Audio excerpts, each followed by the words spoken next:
자, 간단하게 수업 시작할게요. 자, 여러분 안녕하세요. 네, 반갑습니다. 자, 우리 간평사 기본 강의 경제학 시작했는데요. 잠깐 인트로 수업 어떻게 진행할지 말씀드리고 시작하도록 할게요. 우선 제가 지난번에 짧게 미시경제학 파트 인문 특강을 했어요. 그 인문 특강 4시간, 3시간 정도밖에 안 되니까 요걸 한번 듣고 오세요. 그래서 이거는 뭐가 좋으냐면 우리가 배우려고 하는 미시경제학이 어떤 거구나 그걸 쫙 한번 보는 거예요. 가볍게 보세요. 그리고 우리가 이제 기본 강의를 시작하는데 그 기본 강의 교재는 갖고 계신 간평사 경제학인데요. 내용을 약간 추가했고요. 오타나 오탈자 같은 거 좀 이렇게 다 잡았으니까 뭐 그냥 잘 그대로 보시면 되겠고, 혹시나 얘들 잡아도 어쩌다 나오는 게 오탈자니까 그거 발견한 거 있으시면 저한테 알려주시면 제가 다음에 선물 드릴게요. 그래서 기본 강의를 이렇게 설명을 드린 다음에 차근차근 따라오시면 돼요. 우리가 복습 문제를 좀 풀까 해요.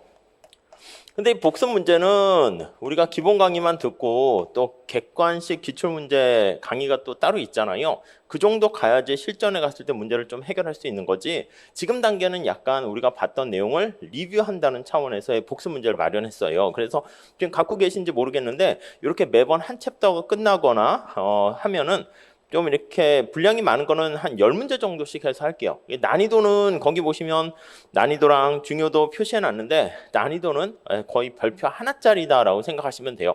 그러니까 실제 시험 문제가 이런 스타일입니까? 아니요, 이거보다 훨씬 더 난이도가 높아요. 그러니까 이거는 그냥 학교에서 경제학, 원론, 인문 뭐 이 정도, 아니면 공무원 시험에서 난이도 좀 쉬운 문제 그 정도이기 때문에 네, 난이도는 좀 떨어지는 거긴 하지만 중요하지 않은 건 아닙니다. 복습을 위한 거니까 개념을 잡는 데는 굉장히 중요해요. 그래서 일부러 제가 문제지랑 답안지를 따로 드릴까 했었는데, 작년엔 그렇게 했거든요. 그리고 작년에는 좀 시간이 없어서 해설 강의는 유튜브에 올렸는데, 이번에는 수업 시간에 좀 간단히 설명을 드릴게요. 포인트를 설명드릴 테니까 여러분들께서는 이해가 안 되시면 저한테 개별적으로 질문하시면 되겠어요. 그래서 이 복습 문제 잘 풀어보시고, 문제 바로 밑에 해설이 있는데 그냥 간단한 해설이에요. 그게 뭐 해설이라고 하기는 그런 건데, 정답이 뭔가 보시면서 개념을 한번 잡아가시면 될 것 같습니다. 이게 누적되면요, 한 챕터당 한 10문제씩 되는데, 제가 지금 생각하는 한 20회 정도 좀 넘게 할 거거든요. 그러니까 한 200~300문제 될 거예요. 그러니까 여러분들께서 이 정도만 잘 하셔도 충분하지 않을까 합니다. 수업은요, 제가 필기를 좀 많이 한다라고 말씀드렸는데, 여러분들이 2차 시험까지 있잖아요. 2차 시험은 주관식으로 써야 되는 것이기 때문에 여러분들이 가능한 한 이 필기 노트 같은 거 마련하세요. 근데 이제 수업을 한 2번쯤 들어보시다가 필기하다가 내가 내용을 못 따라간다 하면은 따로 필기노트 책을 아마 칼라복사한 책이 있어요. 그래서 여기서도 구할 수 있을 것 같은데, 그거를 한번 준비하시게 되면은 그냥 좀 필기 부담 좀 덜어지지 않을까 하는 생각을 해봅니다. 아셨죠? 자, 이렇게 하시고 우리 챕터 1장서부터 다시 들어가도록 하겠습니다. 자, 이쪽으로 오시죠. 자, 챕터 1장 한번 보시면 경제학의 본질과 사고방식 이렇게 나왔습니다. 경제학의 본질과 사고방식. 그러니까 이제 경제학이란 무엇인가에 대해서 말씀을 드린다라고 보시면 되겠습니다. 자, 우선 1번에 보시면 경제와 경제 문제, 그러니까 이제 경제가 뭐냐 이거에 대해서 얘기를 할게요. 우리가 이제 경제학은요, 제가 인문특강 시간에도 말씀드린 것처럼 사회과학의 꽃이라는 표현을 씁니다. 사회라는 게 뭐예요? 사회라는 게 많은 사람들이 모여있는 집합 단체를 얘기합니다. 집합체를 얘기해요. 자, 근데 이 사람들의 어떤 행동을 분석하는, 여기 이제 모여있는 것이 인간이 모여있는 사회잖아요. 자, 그런데 요거를 이제 분석을 하려고 하는데 사회 집단이라고 보시면 돼요. 집단. 집단뿐만 아니라 구성원도 있겠죠. 구성원, 개개인들의 구성원에 대해서 살펴보는데 인간이란 말이에요. 그래서 이 인간들이 어떻게 행동하는가 그걸 살펴보는 게 경제학이죠. 근데 분석 방법이 나름대로 경제학적인 분석 방법이 있어요. 그리고 이제 경제 문제라고 얘기를 해가지고 거기 첫 번째 줄 한번 보시면은요, 경제 문제 이렇게 나와 있어요.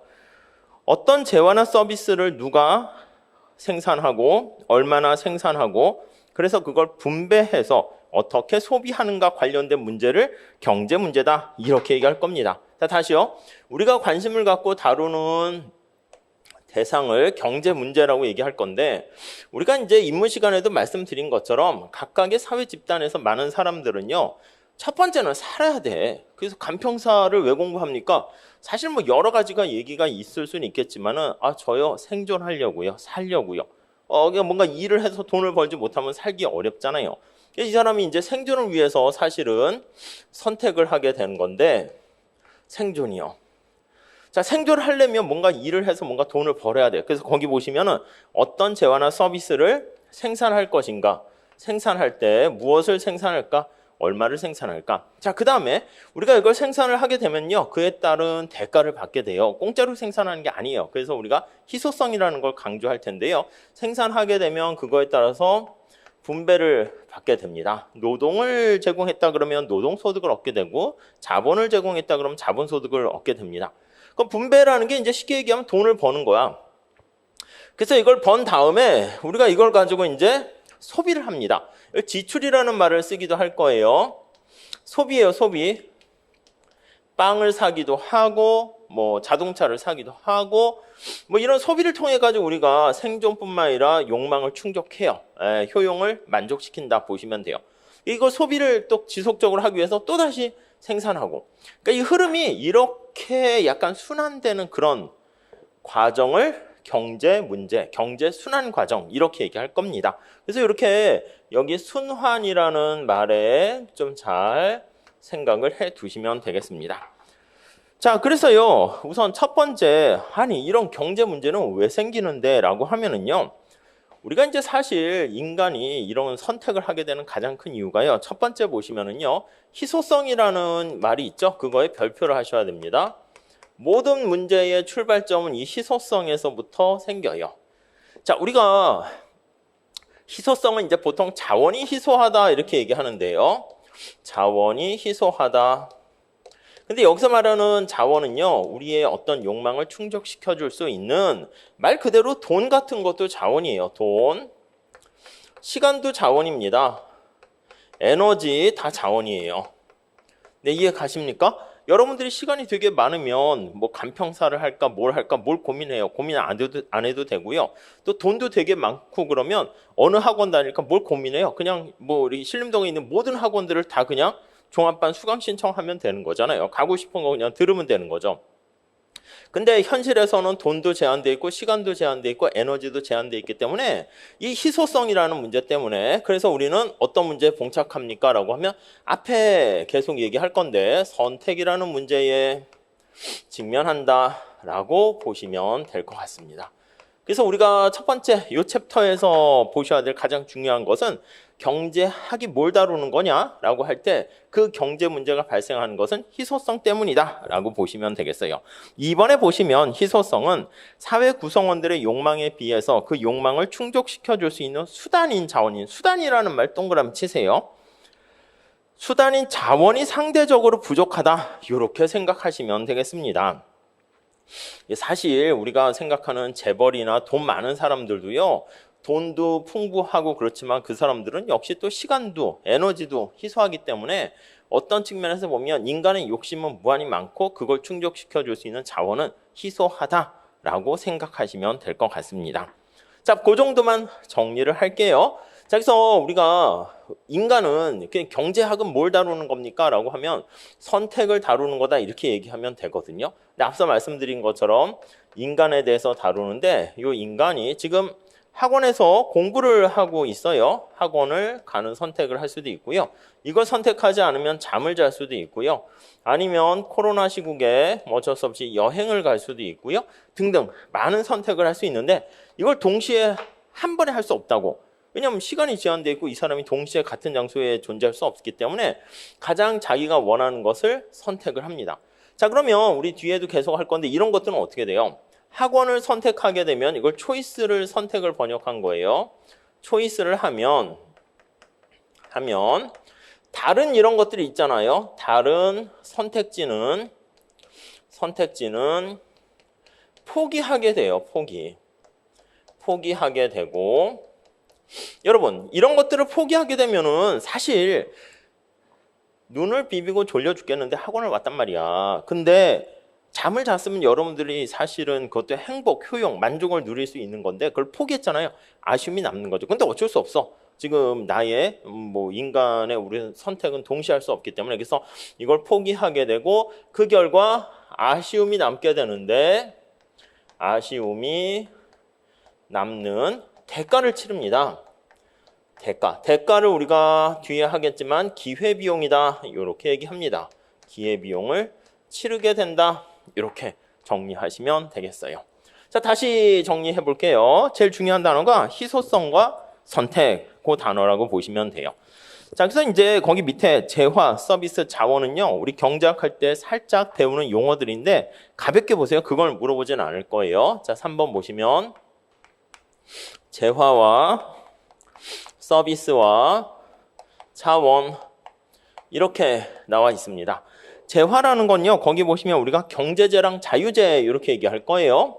여러분 지금까지 살펴본 것 중에서 경제다라고 하면 머릿속에 뭐가 이렇게 떠올라야 되냐면, 제가 첫날 입문 시간에도 말씀드렸는데 우린 객관식이잖아요. 근데 이게 두 문자를 따고 그런 레벨 정도로는 문제를 풀 수 없어요. 그렇기 때문에 뭔가 직관적인 감이 있어야 돼. 그래서 경제라는 단어를 쫙 들었을 때 여러분들께서는 뭔가 이게 떠오르는 게 있어야 돼.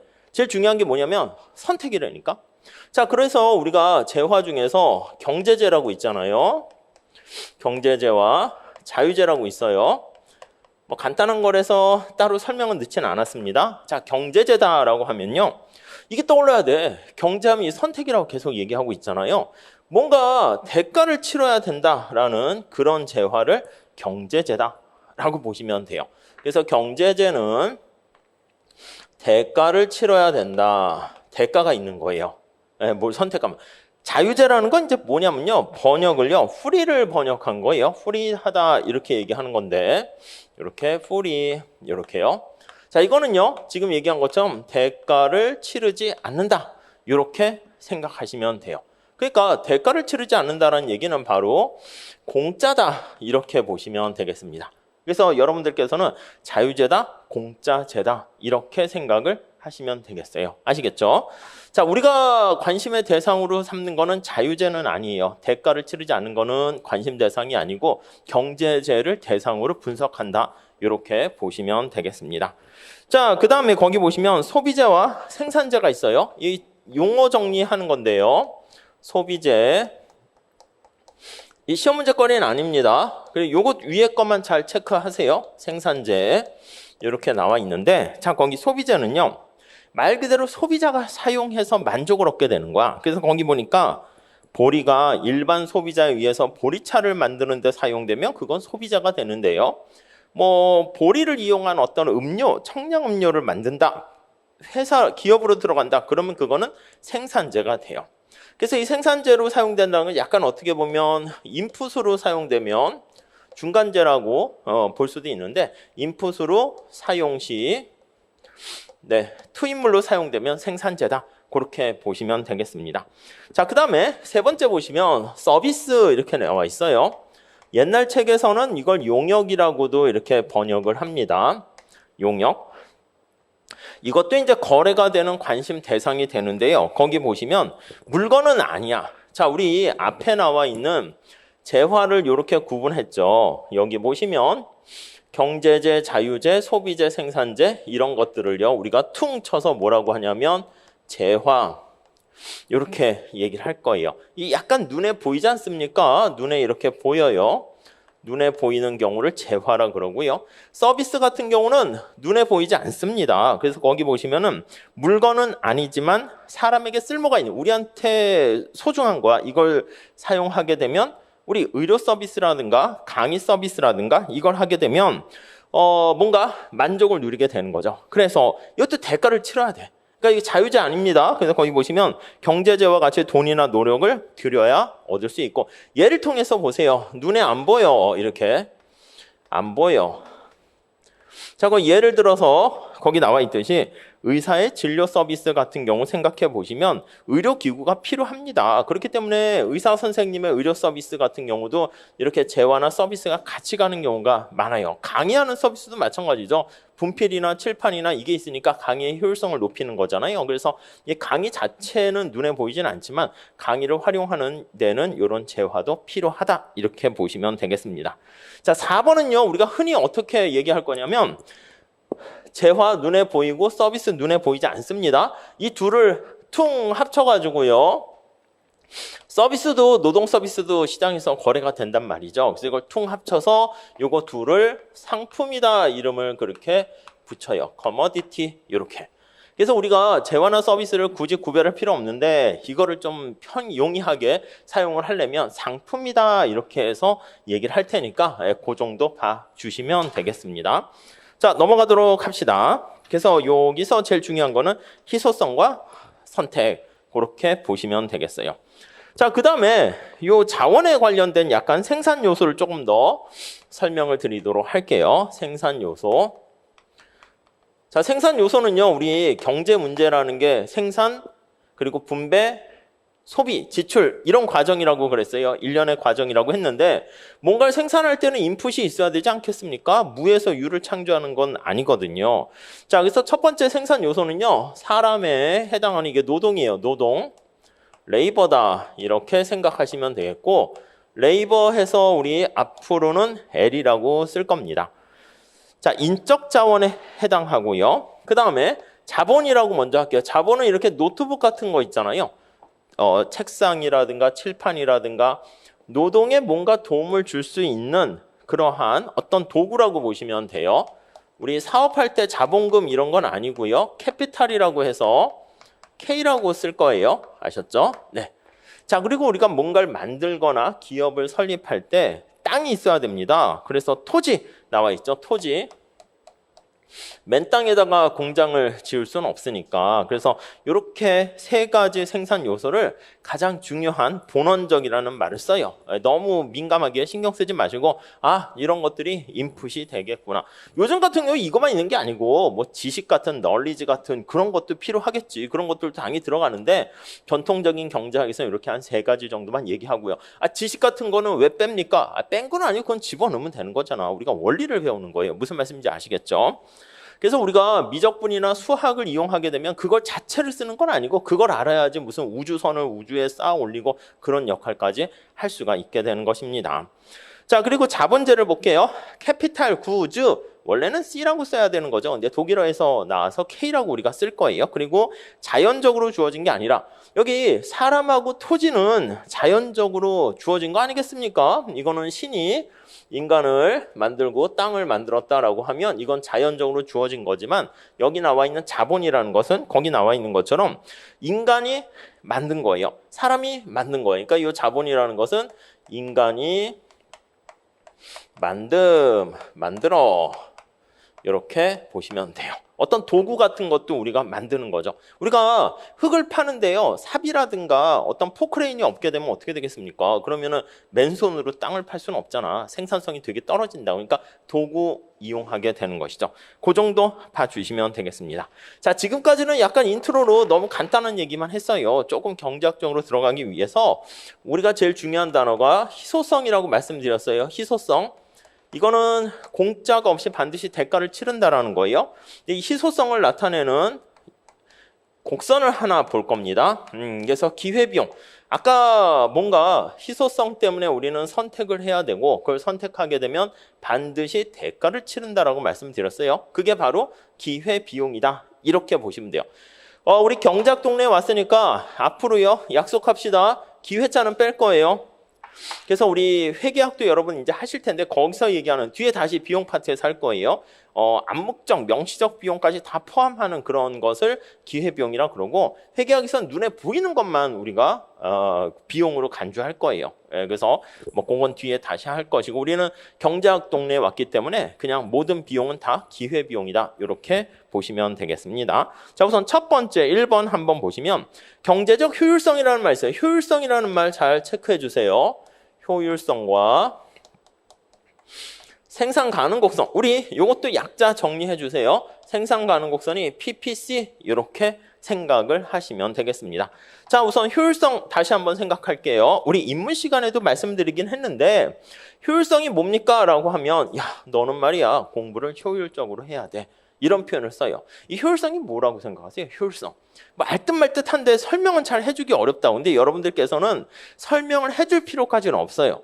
그건 이제 2차 과목들은 그렇게까지 하셔야 되거든요. 근데 1차에선 객관식이기 때문에 뭐다라는 것만 여러분들이 이해만 하시면 돼요. 근데 기본적으로 효율적이다라고 하면은요, 이게 뜻이 뭐냐면 낭비가 없다 이렇게 생각하시면 돼요. 낭비가 없어. 야, 너 되게 시간을 효율적으로 쓰는구나. 중간에 낭비하는 시간이 없다는 거예요. 무슨 말씀인지 아시겠죠? 나중에 다시 한번 볼 거예요. 파레토 효율성에서 할 겁니다. 그리고 두 번째는요.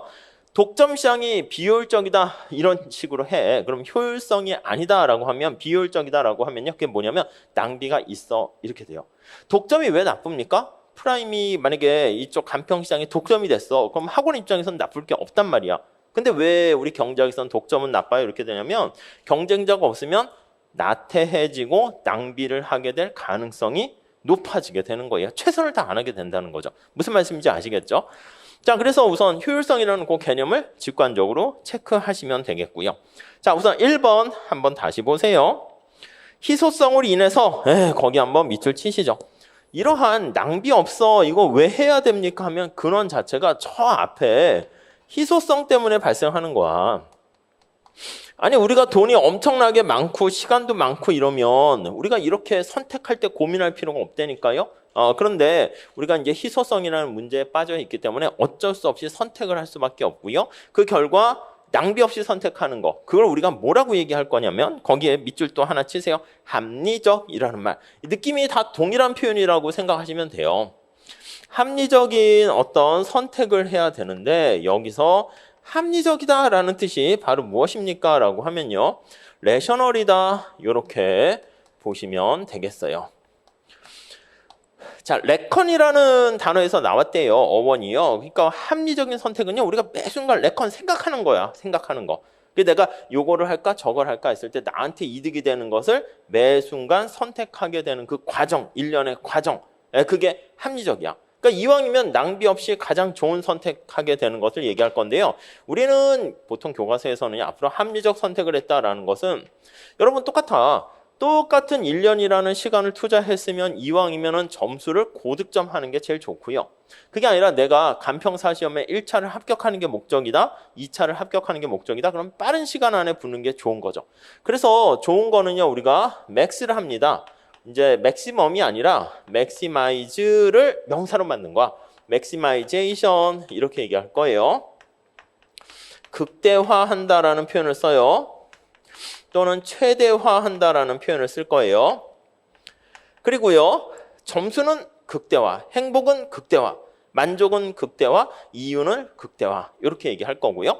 나쁜 거는 가능한 한 극소화시키는 게 가장 좋습니다. 그래서 비용 같은 것은 미니마이제이션 이렇게 얘기를 할 겁니다. 그래서 이거는 극소화 또는 최소화 한다 이렇게 생각을 하시면 되겠어요. 앞으로 이 단어 두 개 극대, 극소라는 말을 엄청나게 많이 볼 건데 이 둘을 합쳐서요 뭐라고 얘기할 거냐면 최적화라는 말을 사용할 거예요. 아셨죠? 이것도 그냥 기본적인 얘기니까 머릿속에 잘 넣어두세요. 최적화한다. 그래서 옵티마이제이션 이렇게 정리를 하시면 되겠습니다. 네. 자, 그래서 이런 최적화 원리를 이용한 수학을 우리가 조금 쓸 건데 예전에는 제가 입문 시간에는 기초경제 수학을 좀 했었는데요. 약간 유튜브에 제가 기초경제 수학을 올려놓긴 했거든요. 근데 그거는 제가 펜으로 집에서 이렇게 쭉쭉쭉 떠든거려가지고 그거 말고요. 요번에 그냥 새로 좀 찍어가지고요. 좀 올려놓으려고 해. 그래서 이렇게 어떤 것부터 할 거냐면 수학 때문에 힘들어 하시는데 뭐 그럴 것까지는 아니야. 우리 수험에 필요한 경제 수학만 할 거예요. 그러니까 이제 혹시나 경제학과에서 하는 경제 수학 그런 건 안 해요. 그래서 우리가 하는 거는 우리한테 필요한 약간 수업용으로 필요한 덧셈 뺄셈부터 1차 방정식, 2차 방정식, 인수분해 이런 거 있죠. 간단 미분 거기까지. 그러니까 뭐 적분 이런 것까지는 안 할 거예요. 그리고 뭐 그 뒤에 나와 있는 연습 문제들이 다 우리 객관식 경제학의 기출 문제들이거든요. 그렇기 때문에 경제학과에서 하는 거는 약간 수학적으로 진짜 그 뭐 이렇게 하는 건데 사실 그거는 필요 없어요. 그래서 수업 목적에 맞춰서 그 쓴 책이고요. 그리고 강의도 아예 그거대로 좀 이렇게 전자칠판에서 제가 새로 할 거니까 그거 올라가면 제가 링크를 달거나 알려드릴게요. 그러면 한번 쭉 보시고 그냥 뭐 아는 내용이네. 뭐 지수 있잖아, 지수. 2의 3승 더하고 곱하기 뭐 이런 거 있잖아요. 이런 것도 우리가 조금 했을 필요가 있긴 한데 그런 것들을 설명할 거야. 그래서 한번 쓱 보셔서 이해가 되시면 그걸로 끝내셔도 되고 힘드시면 그냥 그거 한번 잘 보시면 우리 올해 간평사 기출문제를 분석을 해봤는데 예년보다는 난이도가 좀 쉽게 나왔어요. 경제학이. 그럼 내년에도 쉽게 나옵니까? 그건 아니야. 모든 경제학 시험의 난이도가 이렇게 올라가는 추세인데 아마 제 생각에는 작년에 경제학이나 회계학 같은 시험이 되게 어려웠거든요. 그러니까 수험생들이 막 이렇게 뭔가 아우성을 칠 거 아니겠어요? 그럼 이제 이게 들리기도 한단 말이야. 그러면 관련 담당하시는 분이 출제하는 교수님한테 얘기하겠죠. 아우, 이거 작년에 너무 어려워서 학생들이 막 엄청나게 그냥 투덜투덜 되더라고요. 이렇게 하면 이제 교수님들이 난이도 조절을 잘 못해요. 그러다 보니까 이번에는 말 문제도 넣고 막 쉽게 쉽게 해서요. 어려운 문제도 한두 개 있긴 했었지만 예년보다는 쉬워졌어요. 근데 교수님들 머릿속에는 전반적으로 봤을 때 그 뭐 2번 같이 나오지는 않을 것 같아요. 그렇기 때문에 그럼 어떻게 합니까? 제대로 그냥 똑바로 하셔야 돼. 가끔 수험생들 중에서 2차 공부도 중요한데 2차를 공부한다니까 한 11월까지 그러면 좀 제가 보기엔 좀 안 돼요. 1차에 올인하셔야 돼. 2차를 쭉 공부하시다가 막판에 12월에 하는데 올해 경제학 좀 쉽게 나왔으니까 조금만 하면 되겠지. 그러다가 또 꽈랑 나온다니까. 그러니까 1차가 나는 난이도가 어떻게 나오든 상관없이 무조건 합격할 수 있다라는 걸 그걸 밑에 베이스로 해놔야 돼요. 물론 과거에 경제학 같은 걸로 해서 한 80점 이상 받아가지고 1차 합격한 경험이 있으신 분들은 그럼 당연히 그렇게 하는 게 맞아. 2차 공부하시다가 12월이나 그때 객관식 다시 하면서 해도 되는데 처음 하시는 분들은 그러면 안 되지. 지금 우리한테 중요한 거는 1차 시험도 만만한 게 아니라니까요. 회계학, 민법도 나날이 막 어려워지기도 하고 막 그렇게 되는 거니까 이 불확실성이 되게 커요. 그러니까 여러분들께서는 좀 많이 봐서 그래. 그 2차까지 병행하다가 1차를 계속 못 붙으시는 분들도 되게 많아요. 근데 그 다음에 그럼 여러분 이번에 안 됐어. 2차 공부하다가 내년에 1차가 안 됐어. 그럼 그 다음에 뭘 공부할까요? 내년 되면 안 됐으면 1차 공부 안 한다고. 더욱더 2차 공부한다고. 그러니까 2차 공부만 계속 하다가 1차가 계속 떨어지게 될 가능성이 있어요. 그러니까 1차를 너무 이렇게 만만한 시험이 아니고요. 그리고 이제 그러니까 1차 좀 잘 신경 써서 해 주세요. 특히 뭐 회계학이나 경제학 같은 거는 2차 과목에도 이제 좀 관련이 되는 거니까 조금씩 더 많이 해 주시면 좋지 않을까 해요. 아무튼 우리가 최적화라는 표현을 많이 볼 건데 이거는 바로 극대화 극소화를 합친 개념이다. 그 합리적 선택이다. 그렇게 보시면 되겠습니다. 자, 1번 보세요. 희소성으로 인해서 합리적 선택의 문제와 경제하려는 의지, will이라고 있잖아. willingness. 거기에 하나 밑줄 치세요. will, 의지라는 말 밑줄 치세요. 자, 그래서 이거는 당연히 개인뿐만 아니라 사회 전체, 국가 전체적으로도 최적화, 극대극소라는 말이 들어가 있고요. 2번에 보시면 효율적인 자원의 사용이라는 것은 최대 효과의 원칙, 최소 비용의 원칙. 제가 극대화, 극소화라는 말씀 드렸죠. 여러분들 복습하실 때 어떻게 하시냐면요. 이게 그 1시간이나 이렇게 수업한 다음에는 복습할 게 별로 없어요. 아직 머릿속에 잔상이 남아있고 제가 칠판을 많이 지우지 않기 때문에 계속 이걸 여러분들이 보셨기 때문에 머릿속에 남아있거든요. 그때 쉬는 시간에도 한 번 더 읊조리셔야 돼요. 극대화, 극소화, 최소 비용의 원칙, 뭐 거기 나와 있는 최대 효과의 원칙 이렇게 막 읊조리셔서 자기 걸로 편안하게 용어를 만드시는 게 중요합니다. 그렇게 하고 수업을 우리가 경제학 같은 경우는 오전 수업하고 오후 수업하잖아요. 그럼 이게 양이 적은 건 아닙니다. 그러면 끝난 다음에 저녁에 가셔서 식사하시기 전이나 아니면 식사 후에 바로 경작을 한 1시간 정도 복습을 해주세요. 복습이라 하는 건 별거 없고요. 읽으세요. 그냥 읽으시거나 필기하시거나 이렇게 소리내지 말고 그냥 독서실이든 집이든 이렇게 책 보면서 본원적 생산 요소, 노동, 토지, 자본 이렇게 읊조리시게 되면 이게 자기 몸에 체화가 돼요. 자, 거기 의지라는 말 말씀드렸는데 이거요. 맥시멈이 아니라 맥시마이제이션. 이게 맥시마이즈라는 최대화하다, 극대화하다 그거를 동사로 명사로 만든 거 아니겠습니까? 이것도 뭐뭐 하려는 의지가 담겨 있어요. 옵티마이제이션 이렇게 돼 있다고요. 그러니까 인간의 여기 담겨 있는 희소성 때문에 낭비 없이 선택하려는 그러한 의지가 여기 담겨 있는 거. 그러니까 이게 시험에 나오니까 그거 아니라니까. 근데 이런 것들이 몸에 약간 이렇게 배어 있어야지 문제 풀 때 이게 감각이 생긴다고요. 여러분들께서는 프로의 전문가의 길로 가시는 거예요. 간평사 수험 전문가는 나는 말이야 민법도 모르고 경작도 모르는데 이 정도 했으면 어이구 내가 몰랐던 과거 한 달 전보다는 엄청나게 성장했네. 맞아요. 근데 우리가 시험에 붙으려는 합격하는 때 경쟁하는 수험생들은요, 이게 나름대로 다 고수가 돼 있는 거라니까. 한 끗 차이로 떨어지고 붙어요. 손흥민, 박지성, 차범근 다 뛰어난 선수들이 맞지, 일반인보다는. 근데 그들끼리 그중에서 한 명 뽑힌다고 하면 누가 뽑히겠어요? 그날 운도 따른단 말이야. 그날 컨디션, 그날 감, 그날 뭐 일주일 전부터 뭐 약간 그 뭐 준비를 어떻게 했느냐에 따라서 달라지게 되는 거지. 과거에 내가 뭐 축구를 어떻게 했나 이게 필요 없어요. 그들만의 리그에서는 그 진검승부 비슷하게 그 한순간에 그 삐끗하는 것 때문에 떨어지고 붙고 그래요. 예, 우리가 처음 할 때는 경제학도 한 60 받으면 잘했네. 아, 지금 그런 상황이 아니야. 그러니까 할 수 있는 한 최대한 다 올리셔야 돼요. 그래서 여기에 나와 있는 will이라고도 하고요. 아니면 willingness라고 할 거예요. 이거라는 어떤 의지라는 게 담겨 있는 표현이다라는 게 느낌이 있어야 된다고요.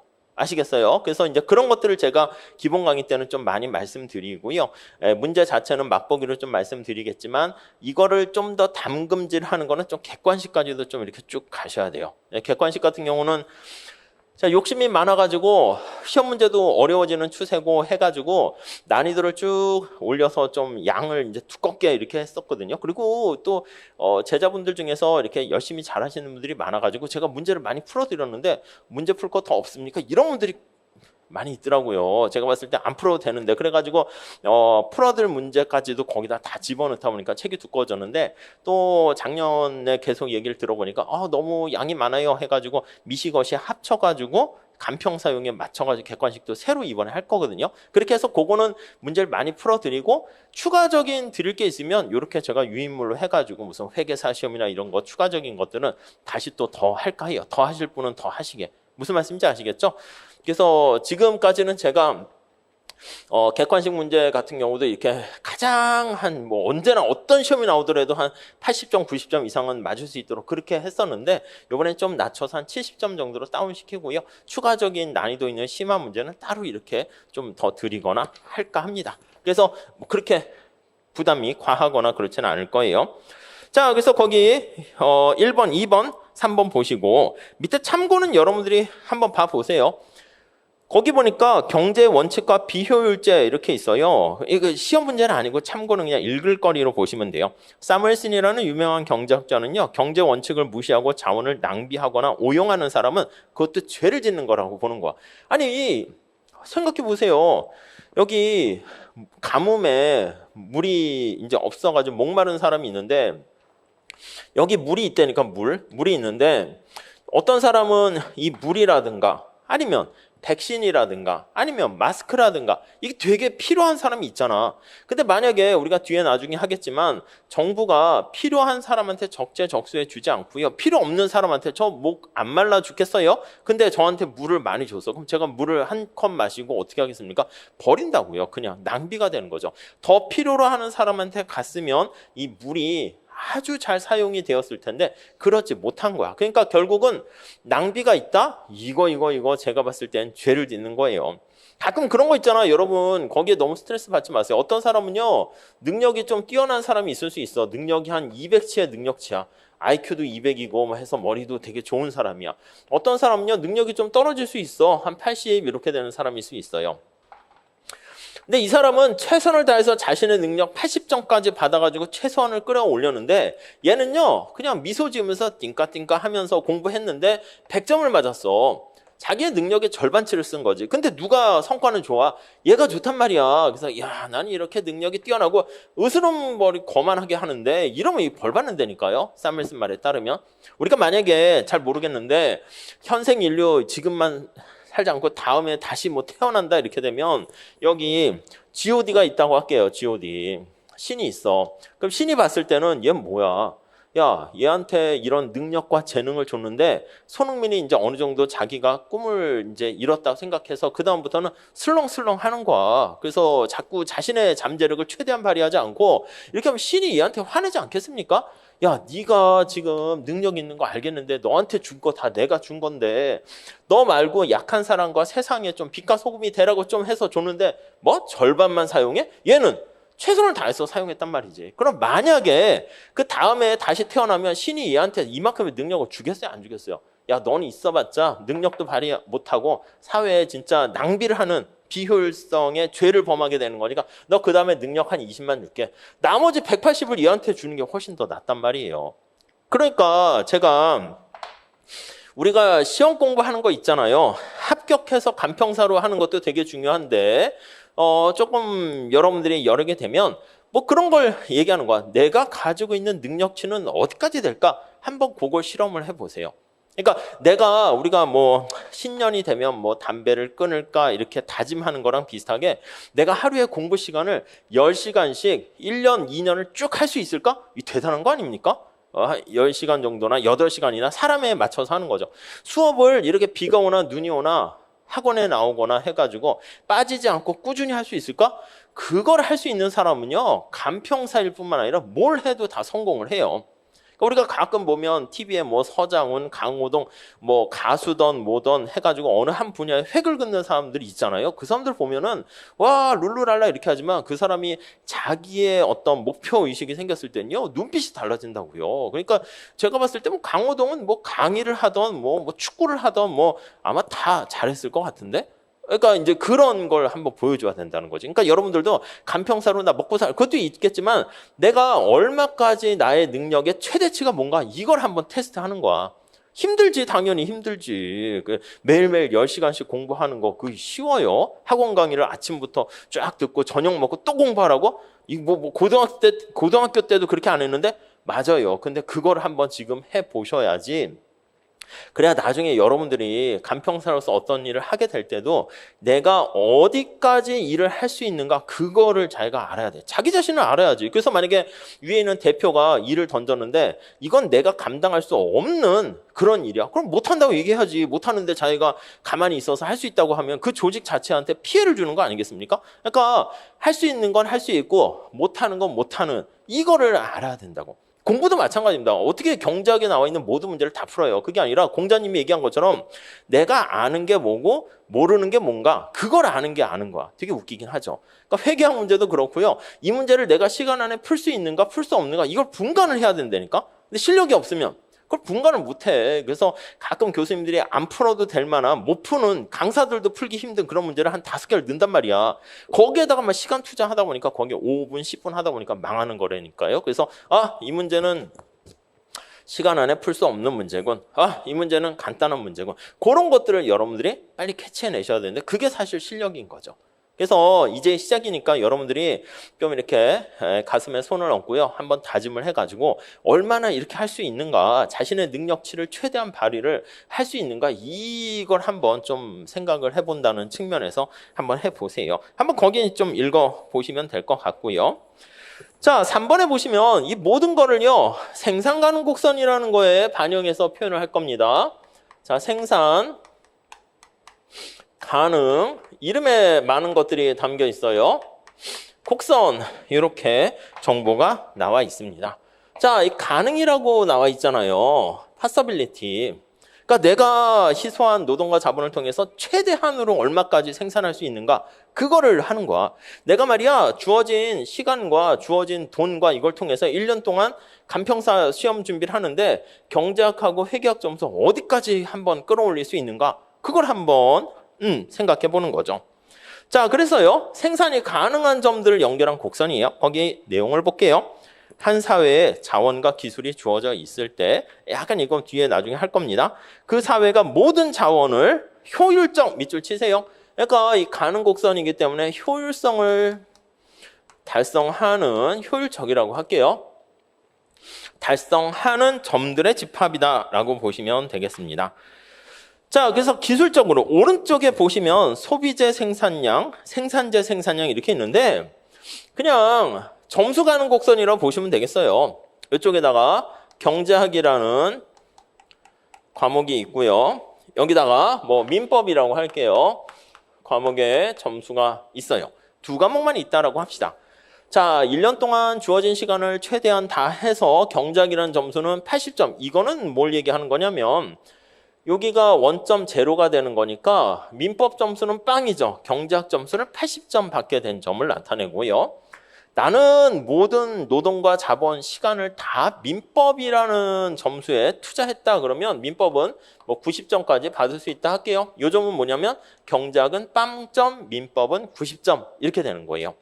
자, 그런데 우리가 이건 어느 한 과목은 완전 올인해서 다른 과목을 거의 빵점 맞은 거잖아. 너무 심했네. 그래서 이런 점을 선택할 수도 있겠죠. 이런 점은 쭉 보니까 경제학 점수는 60점 받고 민법 점수는 70점 받고 이렇게도 받을 수 있을 거예요. 그러니까 주어진 시간을요. 경제학 공부와 민법 공부에 어떻게 투입할 것인가. 그걸 통해 가지고 받을 수 있는 점수들의 점수가 있을 거 아니에요. 그거의 궤적을 이렇게 나타내는 게 점수 가능 곡선. 여기서는 생산 가능 곡선이다. 이렇게 보시면 돼요. 이게 뭐 사과와 바나나다 하면은 우리가 가지고 있는 노동과 자본을 통해서 사과와 바나나를 생산할 수 있는 최대한의 극단치를 나타내요. 만약에 이런 점은 선택할 수 없겠죠. 여기 보시면 내가 민법 점수는 90점을 받았는데 경제학 점수를 60점 받았다. 이거는 선택이 어떻게 되겠어요? 불가한 점입니다. 그래서 거기에도 나와 있는 것처럼 G점 같은 거 이런 것들은 선택이 불가하다. 이렇게 보시면 되겠고요. 여러분 그 안쪽에 하나 점을 해볼까요? 여기 한번 해볼까요? 경제학 점수는 60점인데 민법 점수가 만약에 40점이다 이거요. 선택할 수 있는 거지. 여긴 뭐 따로 없으니까 이거는 뭐 GF라고 할게요. F. F는 선택이 가능하지만 어떻게 되는 거예요? 낭비가 있는 거죠. 그래서 F는 선택은 가능하나 but 낭비가 있다. 이렇게요. 왜요? 왜 낭비를 합니까? 아까 말씀드렸잖아. 신이 인간한테 어떤 에너지, 힘을 줬는데 이 사람이 정신 차리고 열심히 하게 되면 경제학 점수가 60점이잖아요? 그러면 여기 나와 있는 것처럼 이렇게 해가지고 민법 점수를 40이 아니라 70점까지 올릴 수 있어요. 아니면 여기서부터 이렇게 가면은 민법 점수가 40인데 경제학 점수를 더 올릴 수 있기 때문에 더 할 수 있음에도 불구하고 하지 못한 상태이기 때문에 낭비가 있다. 이렇게 생각을 하시면 되겠어요. 어려운 그림이 아닙니다. 요거 밖에 있는 거는 우리가 선택할 수 없는 점이고요. 자, 그래서 다시 한번 볼게요. 화살표 한번 보세요. 곡선상의 모든 점들은 기술적으로 효율적. 그러니까 요 곡선 상에 있는 거 있잖아요. 그래서 생산 가능 곡선이라 하는데 이렇게 돼 있는 점은 효율적인 점들을 나타낸다라고 보시면 될 것 같고요. 자, but 보시면 그거는 이제 뭐냐면 소비자의 선호가 주어지면 이제 고민하는 거지. 여러분 한번 보세요. 이거는 낭비가 없는 점인데 여기 뭐 C점이라 그러고 여기 B점이라 그럴게요. 요거는 B와 C는 다 선택할 수 있어요. 효율적인 점들을 나타냅니다. 자, 여기 한번 써드릴게요. B와 C는 자, 이거 용어 정리를 줄이려고 약자를 쓰는 겁니다. 약자 폼 살려고 하는 게 아니라 이게 프로덕트 파서빌리티 커브 이렇게 하는데 야, 그 PPC 말이야. 이렇게 되면은 우리가 조금만 약속만 하게 되면은 금방금방 머릿속에 떠올라요. 안 그러면 우리가 나중에 뒤에도 뭐 MRS, MRTS 이렇게 많이 할 텐데 우리나라 말로 하게 되면 이게 길어져요. 정보 처리할 때 이게 부담이 많이 가서 약자를 쓰는 겁니다. 그래서 B와 C는 PPC 곡선 상에 있어서 낭비가 없는 효율적인 점이죠. 낭비가 없는 효율적인 점이다. 이렇게 보시면 될 것 같아요. 자, 근데 어떤 걸 선택하냐 이건요. 우리가 요거는 이제 뒤에 할 거예요. 다 효율적인데 사람들이 나는 좀 경제학 점수를 잘 받았으면 좋겠어. 그럼 B를 선택하고요. 나는 경제학보다 민법을 잘 봤으면 좋겠어. 그럼 C를 선택하게 되는 거예요. 그러니까 선택점은 둘 다 낭비가 없는 점인데 선택점 이건 저 뒤에 할 겁니다. 거기 소비자들의 어떤 선호에 따라서 달라지게 된다. 그 정도 보시면 되겠습니다. 자, 오른쪽 가볼게요. 자, 여기에 담겨 있는 중요한 내용이 뭐가 있습니까? 라고 하면요. 생산 가능 곡선에 대한 이제 그래프, 개념과 그래프를 여기다 나타낸 것이고요. 개념과 그래프로 이제 표현을 한 것이고, 요 그래프에 담겨 있는 것 중에서 뭐 가끔 이제 시험에 나오는 것 중에 하나는 뭐 이런 것도 나옵니다. G점은 선택할 수 없는 점인데 갑자기 어떤 사람이 잠을 자다가 딱 깼더니 IQ가 갑자기 430으로 올라갔어. 뭔가 기술 진보가 생긴 거야. 그러면 생산 가능 곡선이 밖으로도 이렇게 갈 수 있겠죠. 이렇게. 그럼 이렇게 생산 가능 곡선이 밖으로 가게 되는 거는요. 이게 바로 뭔가 기술 혁신 진보가 생겼다. 능력이 증대됐다. 이렇게 얘기를 하는 거야. 지금 여러분들은 1년이라는 시간 안에 주어진 돈을 가지고 주어진 학원들 가지고 선택할 수 있는 점이 여기예요. 그중에서 낭비 있게 선택하느냐 낭비 없이 선택하느냐 그 차원을 얘기하는 건데 이렇게 생산 가능 곡선 자체가 밖으로 가면 이게 뭐 IQ가 더 증가했거나 시간이 2배로 늘어났거나 그런 거예요. 그래서 이 곡선상에 있는 점은 다 낭비 없는 것이고 PPC가 밖으로 이동을 하게 되면 밖으로 이동은 생산 가능 능력이 증가하는 거예요. 생산 가능한 능력이 향상되는 것으로서 향상되는 이게 바로 뭐라고요? 이게 바로 기술 진보가 일어났다. 이렇게 보시면 되겠습니다. 기술 진보가 발생 이렇게. 뭐 물론 많은 것들이 있어요. 그중에 대표적인 게 기술 진보 이렇게 얘기한 거예요. 이것도 발생하는 요인 막 암기하지 마세요. 그 정도 레벨로 시험 문제 안 나옵니다. 그리고 시험 문제에서 생산 가능 곡선을 밖으로 이동시키는 요인에 대해서 설명하세요. 그러면 이게 한 3, 4가지, 4, 5가지는 써야 되니까 그땐 두 문자를 따가지고 막 뱉어내야 되는데 객관식에서는 다음 중 생산 가능 곡선 자체를 밖으로 이동시키는 요인이 아닌 것은 뭐 이렇게 해서 나와요. 나중에 볼 거예요. 쉬운 걸로. 근데 그냥 딱 보면 맞네 틀리네만 판단하시면 돼. 무슨 말씀인지 아시겠어요? 그러니까 이게 객관식하고요, 주관식하고 공부하는 방법이 달라지셔야 돼요. 객관식은 말 그대로 이게 맞아 틀려 이것만 잘 하시면 돼요. 근데 주관식은 그냥 아예 다 쓸 줄 아셔야 돼요. 그러니까 약간 공부 방법이 주관식은 야 경제 문제란 무엇이며 생산 가능 곡선과 관련해서 설명하세요. 이렇게 되면 뭐라고 써야 되지? 그럼 생산 가능 곡선이란 개념부터 쓰고 그래프 그리고 막 이렇게 해야 되는 거니까 그건 직접 써보고 다른 최고 답안하고 비교해봐서 아 이렇게 쓰면 더 점수를 잘 받겠네 등등등 그렇게 비교해야 되는 거고 객관식은요 그냥 머릿속에 뭔가가 딱 있으면 돼요. 아셨죠? 그래서 수업도 약간 객관식에 맞춰서 수업을 해요. 자, 근데 생산 가능 곡선의 이 특징 정도는 그래프에 나와 있는데 이거보다 중요한 게 2번이야. 별표하세요. 시험에 나오면 이게 바로 시험에 나와요. 생산 가능 곡선 관련해서 기회비용 이렇게. 자, 우선 기회비용의 개념 한번 볼게요. 개념. 자, 우리는 경제학에서는 모든 게 다 기회비용이 바로 비용이다 이렇게 말씀드렸어요. 희소성 때문에 선택 때문에 발생하는 거예요. 자, 어떤 활동의 기회비용이라는 것은 어떤 활동이라는 게 선택이라고 보시면 돼요. 내가 어떤 거를 초이스 선택했잖아요. 선택하면 다른 거를 내가 포기해야 된다니까. 그래서 거기 보시면 포기라는 단어. 교과서에는 활동이라는 말로도 이렇게 뭐 좀 해서 그렇게 넣어놨는데 선택이라는 뜻입니다. 그럼 어떤 걸 선택하면 뭔가 포기하게 되는 대가를 치르게 됩니다. 이게 바로 비용이 되는 것이죠. 자, 그래서 다른 활동들 가운데서 최선의 활동 이것도 너무 민감하게 보거나 그렇게 하지 마세요. 여러분 잠깐 예를 볼게요. 여러분들이 지금 수업을 듣고 계시잖아요. 수업을 안 들으면 졸려서 잠을 자거나 아니면 넷플릭스로 영화를 보거나 이런 걸 또 하고 싶다라고 할게요. 하고 싶은 선택지가 이렇게 많이 있단 말이야.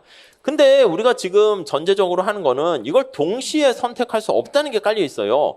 수업 들으면서 잠잔다. 이게 뭐야? 그럴 수는 있겠지. 근데 이건 뭐 수업 듣는 게 아니잖아. 영화 보면서 잠잔다? 요즘은 이제 뭐 노트북 같은 거 가져와가지고 거기다가 이제 애플 뭐 펜슬 해가지고 필기하시는 분들도 많이 있던데 학교에서 막 녹음도 하고 막 그래요. 수업 들으면서 근데 가만히 보면 뒤에서 넷플릭스 영화를 본다? 그럴 수 있겠지. 옆에다가 영화창 띄워놓고. 근데 이게는 이 본연의 주 목적이 아니니까 우리가 수업 들으면 잠을 못 자고 이건 서로 배타적이라는 게 전제로 깔려 있는 거예요.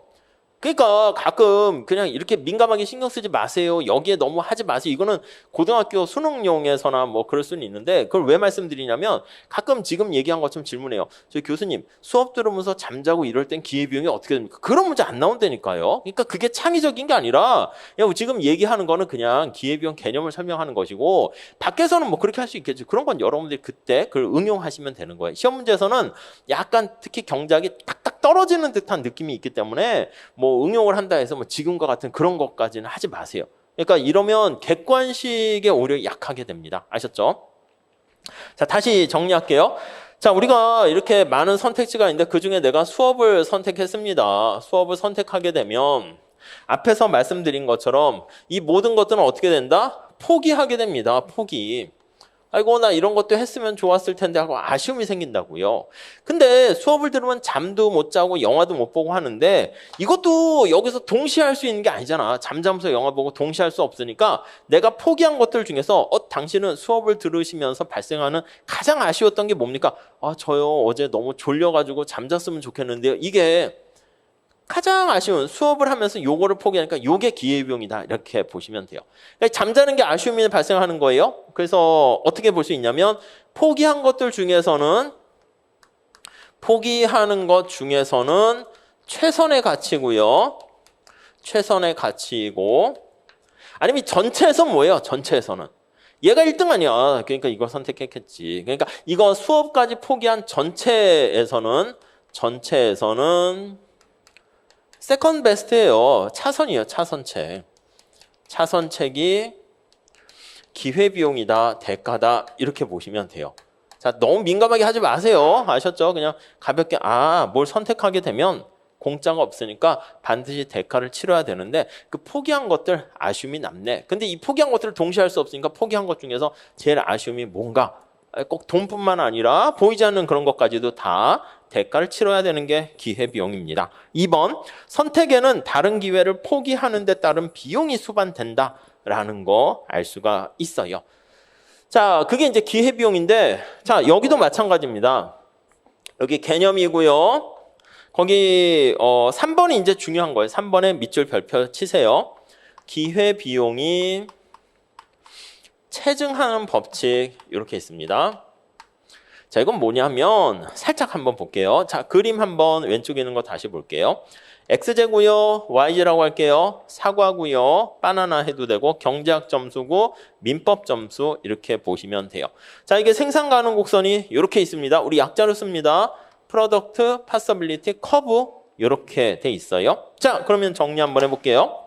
아니 여러분들 내가 주어진 능력과 시간을 투입해서요. 여기서부터 이렇게 경제학 점수를 1점 올린다 할게요.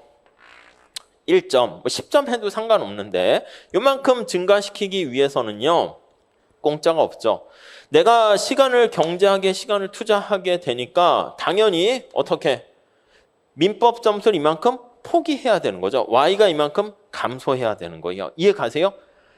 자, 그러니까 생산 가능 곡선이 우하향한다라고 하면요. 내가 X제를 하나 더 생산하기 위해서 Y제를 이만큼 포기해야 된다는 걸 알 수가 있어요. 그러니까 대가를 치른다는 거지. 자, 요거랑 비교해 보세요. 여러분, 만약에 생산 가능 곡선이 이렇게 수평이 돼 있으면 어떻게 될까요? 수평이면 요거 시험에 나올 수 있어요. 아직까지 나온 적은 없지만 이렇게 있다 합시다. 자, 그러면 요거랑 같이 비교하면 내가 요 점에서 X제를 하나 더 생산한다 합시다. 이렇게 Y제를 포기하지 않아도 되잖아.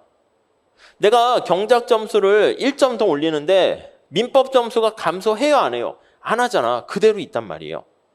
그렇기 때문에 우리가 알 수 있는 거는 이것도 되게 중요한 건데 생산 가능 곡선이 우하향하면 X제를 하나 더 생산할 때 뭔가 Y제를 포기해야 되니까 Y제 포기하는 대가가 발생하는데 수평이면 Y제 포기 안 해도 되죠. 자, 여기서 체크하시죠. 요건 책이 없어요. 이런 것들은 가끔 제가 수업 시간에 말씀드리는 건데 PPC가 수평이면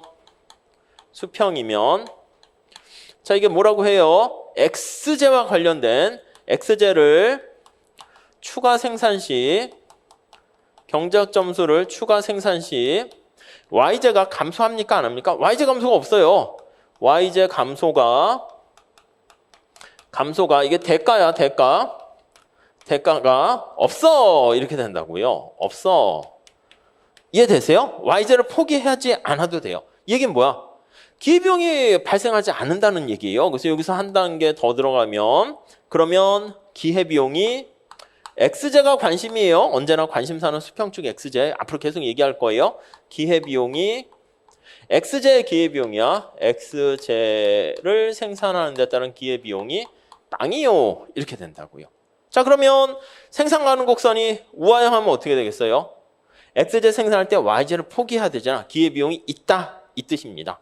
이해 가시겠어요? 그래서 요거 두 개를 먼저 비교를 해보시면 자, 여기요 써드리면 PPC가 우하향하면 자, 이때는 기회비용이 있어요. 기회비용이 발생해요. 0보다 크다. 이렇게 보시면 되겠어요. 이해가시죠? 여기서 하나만 더 해볼게요. 하나만. 요건 이해되시나 보세요. 여러분, 생산 가능 곡선이 우하향 하는데 가파르게 우하향 한다 해봅시다. 이렇게 더 가파르게. 어떻게 돼? 여기서부터 X제 하나 올릴 때 포기하려는 Y제가 어떻게 돼요? 더 커진다라는 것을 우리가 알 수가 있어요. 이해 가시죠? 그러니까 생산 가능 곡선이 PPC인데 이게 수평이면 기울기가 기회비용이구나. 수평이 되면 기회비용이 빵이 되는 것이고 우하향하게 되면 기회비용이 발생하게 되는데 우하향한데 이게 가파르게 우하향하면 우하향할수록 기회비용은 어떻게 된다? 더 커진다라는 거 알 수 있네요. 이거는 이쪽 파트 때문에 우리가 이제 더 보려는 건 아니고요. 오히려 저 뒤에 가면 나중에 국제경제 파트에서 국제무역론에서 기회비용을 이용한 비교 우위 원리를 살펴볼 거거든요. 그때 오히려 유용하게 쓸 거예요. 아셨죠? 자, 그래서 그 정도까지 하시고요. 잠깐 쉬었다가 제가 기회비용 체증의 법칙에 대한 얘기를 조금 더 말씀드리면서 진도를 나갈게요. 그래서 여러분들은 쉬는 시간에 약속합니다. 뭐냐면 지금 칠판 제가 막 확확 막 지우거나 그러지 않은 거니까 책 내용과 필기 못하신 것 좀 하시면서 칠판 어떤 분들은 사진을 찍기도 해요. 스마트폰으로 사진 착각착각 찍어가지고 집에 갈 때 뭐 뉴스 보지 마세요. 죄송하지만 뉴스는 제가 알려드릴게요. 그러니까 뉴스도 이제 끊으시고요. 가능한 한 주변 정리하신 다음에 스마트폰으로는 이 사진 잘 돼 있잖아요. 100배 줌까지는 아니더라도 착각착각 찍으셔가지고 그 다음에 이제 지하철이나 버스 탈 때요. 그날 필기 한 판서 내용 같은 거 이렇게 넘기면서 계속 보세요. 아니면 책에 나와 있는 표 같은 것도 있잖아요. 꼭 비단 경장 얘기만 하는 게 아니라 회계학이나 민법 같은 거 암기해야 될 것도 책에 있는 내용을 착각 찍어가지고요. 계속 그거 하면서 보시다가 우리가 예전에는 명어 단어 외울 때 사전 같은 거 외울 때는 사전 다 외우면 씹어먹는 사람도 봤거든요. 근데 그렇게까지 할 건 아니니까 여러분들은 착각착각 찍으신 다음에 그 다음 어떻게 해요? 그날 배운 거는 그날 정리하신 다음에 델리트해서 사진 다 없애세요. 그 나중에 두고두고 다시 봐야지. 이게 그래서 이제 필기 같은 것도 제가 그래서 조심스럽게 말씀드린 게 뭐냐면 지금 아무것도 모를 때는 이렇게 판서 필기 하시면 되는데 이게 단권화 한다고 하시게 되면 내용을 모를 때는 너무 많은 내용을 쓰게 되는 거야. 그러니까 책 한 권을 쓰게 되는 거니까 단권화 같은 거는 그냥 쫙 교과서로 그냥 하시고 단권화 노트도 핵심 정리로 나중에 드릴 건데요. 나중에 객관식 같은 거 할 때 어느 정도 실력이 올라가게 되면 이런 건 안 하는 거지. 단권할 때 무슨 생산 가능 곡선, 무슨 저 앞에 무슨 뭐 기회비용 이런 거 우리 시험에 안 나옵니다. 근데 알고는 있어야 되는데. 그러니까 이제 단권화를 통해서 막반 여러분들에게 맞춤화된 서브노트를 만든다? 그럴 땐 이런 거는 다 이제 빠지게 돼요. 아셨죠? 그렇게 해서 좀 이렇게 바로바로 여러 번, 그러니까 수업 잘 들으시고 쉬는 시간에 다시 한번 복습하시고 우리가 오전 오후 수업인데 오전 끝나면 오전에 했던 거 다시 한번 쭉 복습하시고 그 다음 챕터 1장 정도 끝나면 제가 복습 문제 나눠 드려요. 그럼 그거요. 문제 너무 풀려고 하지 마세요. 푸는 것도 괜찮은데 그냥 문제 쓱 보고 답이 뭘까? 한 다음 해설이나 정답 보고 답이 3번이었네. 내가 뭘 놓쳤지? 약간 말장난되는 문제들이 거기 좀 많이 있거든요. 그래서 그렇게 정리를 하시게 되고 저녁에 집에 가셔서도 바로 또 복습하시고 뭐 이렇게 하시게 되면 뭐 경제학 때문에 뭐 떨어졌어요 이런 분들은 없을 거예요. 아셨죠? 네, 그렇게 잘 따라와 주셨으면 좋겠습니다. 자, 이렇게 해가지고요. 우선 이렇게 하시고 잠깐 쉬었다가 기회비용의 체증 법칙에 대해서 한 번 더 말씀드리고 진도 챕터 1장 쫙 빼도록 하겠습니다. 잠깐 쉬었다 하겠습니다.